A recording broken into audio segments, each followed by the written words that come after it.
Welcome to Tech Connect, where we show you how the Getty Images in-house tech team developed top-of-the-class solutions for challenges facing our global media business. I'm your host, Grant Farhall, Chief Product Officer here at Getty Images. Thank you for joining us. On today's program, we'll give you a behind-the-scenes glimpse at the tech that enables lightning-fast delivery of images from the world's most watched events. We'll show you the technical choices we make to achieve speed and scale. And we'll share the collaborative processes our teams use to find the best solutions. We've got a lot to cover, so let's get to it. To kick things off, here's our VP of Global Operations, Michael Hyman. Over to you, Michael. Hi, Grant. Thanks. I'm Michael Hyman. Part of my job here at Getty Images is to make sure our editorial content from some of the most watched events in the world of news, sport, and entertainment make it from our world-class photographers' cameras to our customers as fast and as accurate as possible. Media companies of all sizes tap into the award-winning photographic talent and unprecedented access you'll only find at Getty Images. When you see a beautiful or impactful image on a publication's homepage or social media feed, it's very likely one of ours. But if customers can't get that image on their site quickly, it's old news. So how fast is fast? Let me give you some perspective. When I started working in editorial photography, digital was just becoming a reality. In the film days, the cameras only shot 8 frames a second, and a roll of film only had 36 frames. Back then, if we were able to send a photo from the camera to the customer in 45 minutes, we were happy. In the early days of digital, the technology seemed amazing, as you could take a photo and not have to develop or scan the negative. But the cameras were slow, files were small, and quality lacked. Also, it was before the era of high-speed internet, so sending a photo could prove difficult. Today's digital cameras shoot 30 frames a second, have 50 megapixel sensors, which can produce amazing quality in low light, and have the ability to connect to high-speed internet sources. Digital camera technology is always evolving, and we've had to adapt and adjust to the volumes of content our photographers produce and the speed at which our customers consume this content. Now, what happens once an image leaves the photographer's camera? Here to tell you about the next step in the journey from camera to customer is our Senior Director of Editorial Content, Kate England. Take it away, Kate. Thanks, Mike. My name is Kate England, and I'm the Senior Director of the Global Editorial Desk here at Getty Images. And as Mike said, my team is the next stop on the lightning-fast journey to getting the world's best editorial images into our customers' hands. Since news, sport, and entertainment never stop, we're a 24/7, 365 operation with offices all over the world. So how do we do it? In the last month, as an example, nearly 15,000 images a day were transmitted to our team of global editors in real time, each one needing to be evaluated for accuracy and quality and sent to regional and global clients and to gettyimages.com for our customers to download as quickly as possible. Each image is ranked by quality.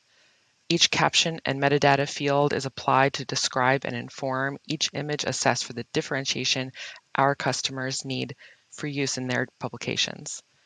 Whether it's the funeral for Queen Elizabeth II, a natural disaster, or an athlete at the top of their game breaking a new record, speed is a crucial factor in our daily work. We have a front row seat to history, but before it becomes history, it's this minute's news, and we need to deliver. Key moments from our biggest editorial events can often reach our customers in under 30 seconds from the time of capture. It's a manual process fueled by some impressive technology behind the scenes. Next up, Matt Margolis and team are here to show us how it all works. Over to you, Matt. Thanks, Kate. Hey, everyone. I'm Matt Margolis, Director of Software Engineering at Getty Images. In my role, I'm responsible for the technology that ingests, manages, and delivers content to Getty Images and iStock customers all around the world. Joining me today are my tech team colleagues, Brian Ramirez, Jordan Peterson, and Bryce Chester-Newman. We'll walk you through the tech questions we had to answer when solving for how to deliver content at scale without sacrificing speed. To start us off, Brian's going to share important details about the first few seconds after a photo is captured.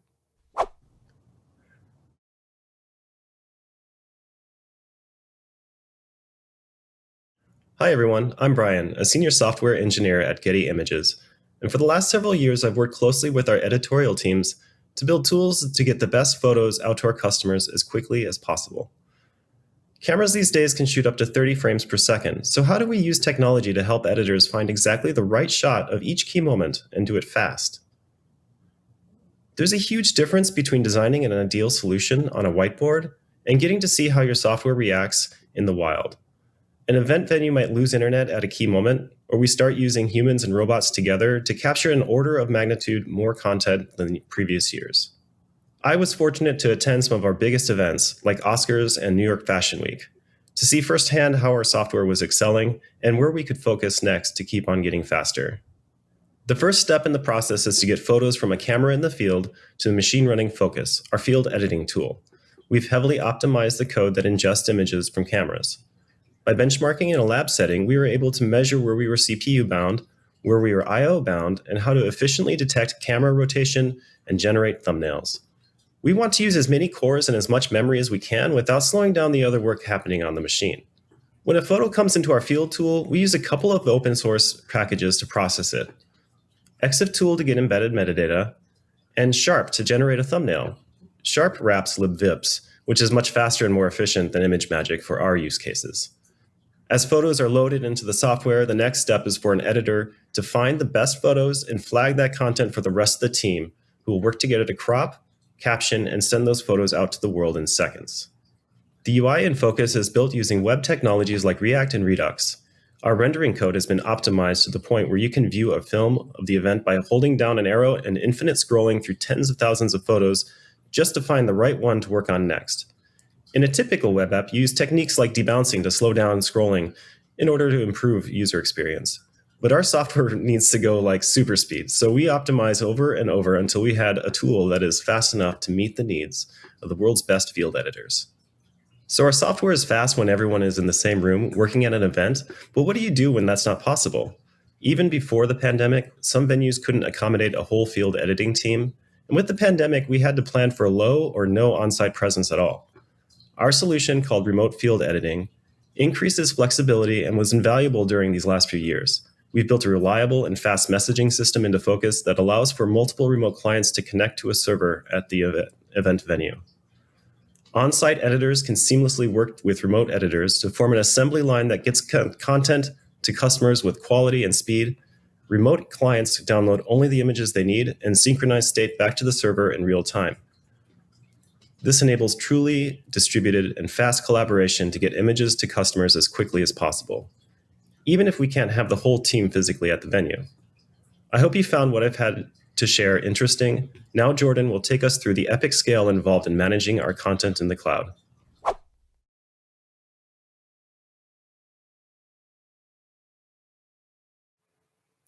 Thanks, Brian. Hey everybody, I'm Jordan, senior software engineer who works with Brian and others to scale this process using cloud technologies. Content from the field can come from anywhere in the world, and we need to be able to process that content as quickly as possible. We handle millions of photos and videos every year. So how do we move those files around the world and then store all these petabytes of content?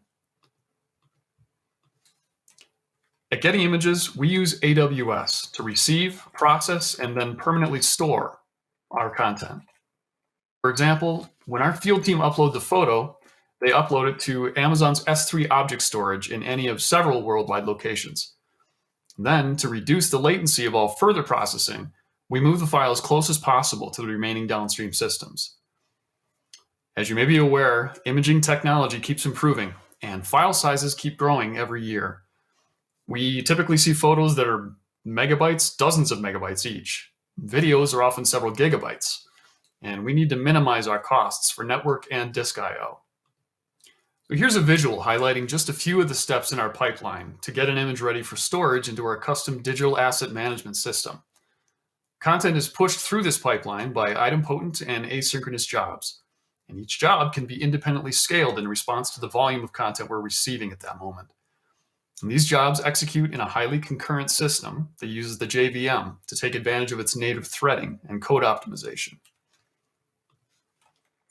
At various points in the process, we need to check that the file and its metadata adhere to our editorial standards and business rules. At Getty Images, the business rules for content are controlled by multiple systems. So while we're ingesting content, instead of repeatedly making network calls to these systems, We reduce the overall latency of the pipeline and the load on our other internal systems by maintaining efficient Redis caches in memory. So now that we've looked at how we handle storage and file validations, Bryce will share how we scale our services to handle many thousands of updates a second, and also how we keep our costs under control without sacrificing time to market for our customers.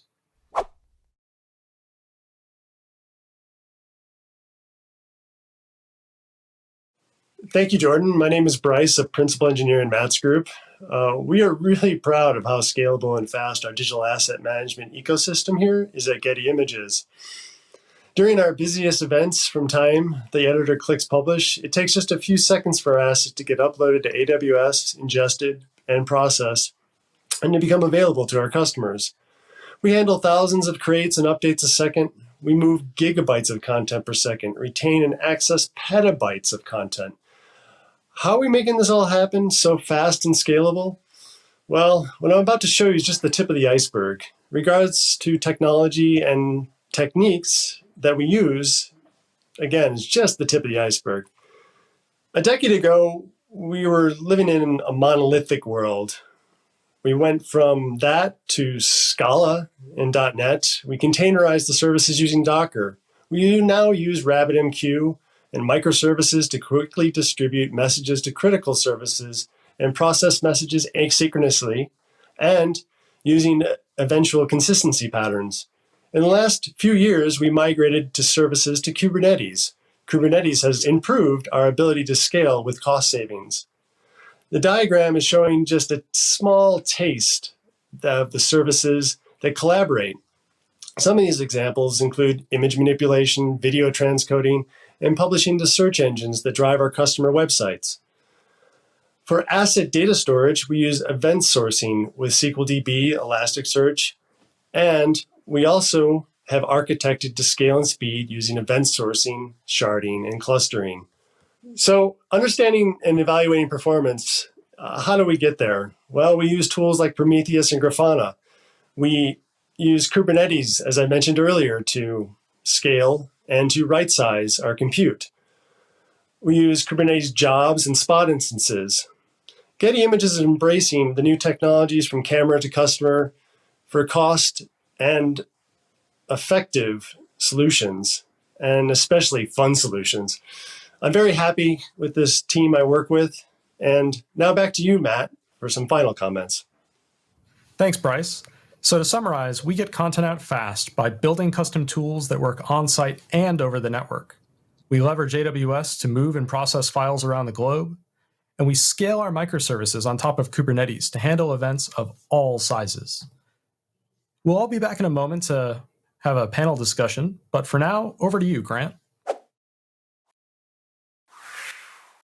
Thanks, Matt. Always love to see what you and your team do to bring Getty Images products to our customers. If you like what you see and hear today and want to be part of the exciting projects our teams work on, well, we have great news. Getty Images is hiring. To check out the latest open tech roles, you can visit careers.gettyimages.com. We'll be right back. Think about what moves you. A moment, an emotion, a memory, a story, a connection to something real, maybe to something unexpected. We believe in the power of visuals, to ask the questions, to press the issues, to challenge attitudes, to smash through stereotypes. For 25 years, we've collaborated with the world's best photographers, videographers, creative researchers, and the industry's top talent, with unmatched access and unique perspectives. We focus our lens on what's right in the world, what demands attention, and what we aspire to. From the commercial to the philanthropic, revenue generating to society changing, market disrupting to headline driving. From the world's biggest stages to the far reaches of the globe, everything we do is to ensure we have the perfect visual, that it's easy to find, and that it makes a connection. Creative, editorial, archival, custom. Our imagery has the power to move you. And move the world. It does.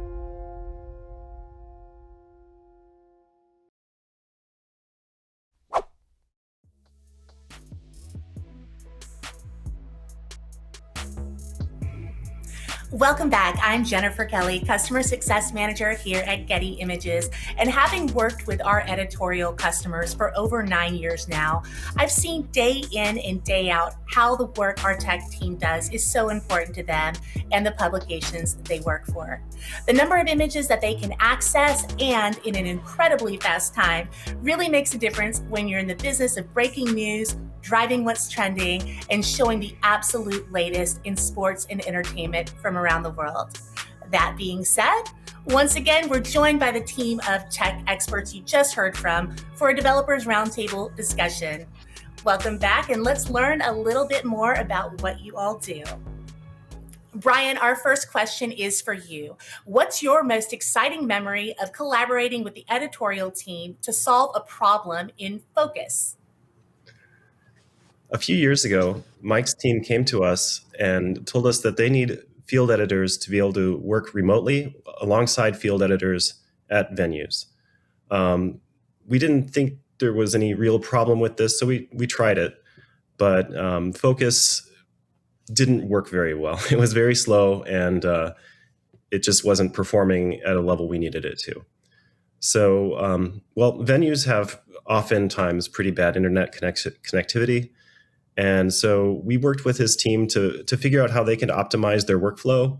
And we also completely rewrote Focus's internal messaging system and really paid attention to exactly what network traffic it sent to the clients and when. And now it works really well. They're able to get pictures out as fast as if they were all on site. Perfect. Yeah, I can speak to that slow connection at venues when you're trying to be on social media and everyone else is. So I can somewhat relate. Next question. How did you know that using spot instances for some of your workloads was the right decision? Bryce, can you take that one for us? Yeah, hey Jen, thanks for that question. Spot, as you know, saves us costs, but the workflow that we really needed to pin it to was video. Video duration is long. We have high CPU utilization from video, and all that comes down to we're running a lot of compute at constant intervals all the time. Using spot instances cuts our savings down sometimes by half, even more than that. So it's a beneficial area. We've explored even further. We've gone into mixed instance types, which is essentially allowing us to use more instance and more spots to reduce our costs. So I'm really happy with what we've been using so far. Thanks. And as a follow-up to that, how did you evaluate which instance sizes to use? Bryce, can you kind of expand upon that? Yes, of course. That's a great question. We rely a lot on metrics. We kind of look at the past to know where we're going in the future. So, for example, I might look at how we've been doing for the last week, last month, and then we look at these metrics and then decide what is the best instance type for this. What can we bin pack better? And by doing that, we essentially get to a point where we've actually right-sized our instance types for both scale and cost.